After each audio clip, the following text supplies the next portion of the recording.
যুদ্ধবিরতি প্রচেষ্টার অংশ হিসেবে ১০ জন ইসরায়েলি জিম্মিকে মুক্তির সিদ্ধান্ত নিয়েছে স্বাধীনতাকামী গোষ্ঠী হামাস। তবে কবে নাগাদ মুক্তি দেওয়া হবে তা স্পষ্ট করেনি গোষ্ঠীটি। এদিকে আবারও কয়েক সপ্তাহের মধ্যে গাজা যুদ্ধ বন্ধ করার ঘোষণা দিয়েছেন ডোনাল্ড ট্রাম্প। গাজা জুড়ে চলমান নৃশংসতায় প্রাণ হারিয়েছে আরও ৭৪ জন। তীব্র খাদ্য ও জ্বালানি সংকট গাজাবাসীর। সামদানি প্রত্যয় রিপোর্ট।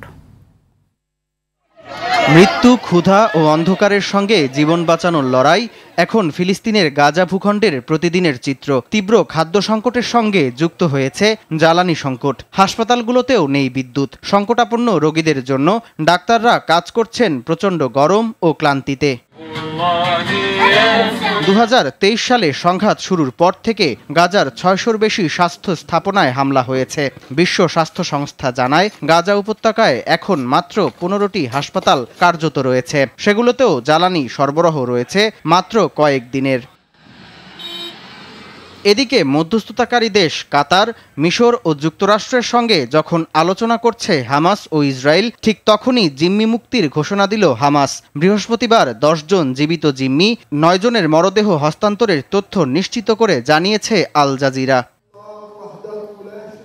মধ্যস্থতাকারী দেশগুলো হামাসের এই উদ্যোগকে স্বাগত জানিয়েছে। তবে যুদ্ধবিরতি বাস্তবায়নে বাধার ক্ষেত্রে ইসরায়েলি একগুঁয়েমিকে দুষছে গোষ্ঠীটি। অন্যদিকে হামাস সম্পূর্ণ অস্ত্র সমর্পণ না করলে পূর্ণাঙ্গ যুদ্ধবিরতি না করার ঘোষণা পুনর্ব্যক্ত করেছেন ইসরায়েলের প্রধানমন্ত্রী নেতানিয়াহু। গাজা ইস্যুতে কয়েক সপ্তাহের মধ্যে যুদ্ধবিরতি হওয়ার ভালো সম্ভাবনা রয়েছে বলে জানিয়েছেন মার্কিন প্রেসিডেন্ট ডোনাল্ড ট্রাম্প। তবে মার্কিন চুক্তির উদ্দেশ্য শুধু ইসরায়েলি স্বার্থ রক্ষা বলে মনে করছে হামাস। গাজা জুড়ে থেমে নেই ইসরায়েলি নৃশংসতা। বুধবার ইসরায়েলি হামলায় গাজার বিভিন্ন প্রান্তে নিহত হয়েছে কমপক্ষে ৭৪ জন। এর মধ্যে ত্রাণ নিতে গিয়ে ইসরায়েলি বাহিনীর গুলিতে নিহত হয়েছে ৮ জন। সহায়তা কেন্দ্রগুলোতে ত্রাণ নিতে যাওয়া ফিলিস্তিনিদের মধ্যেই এখন পর্যন্ত নিহত হয়েছে প্রায় ৮০০ জন।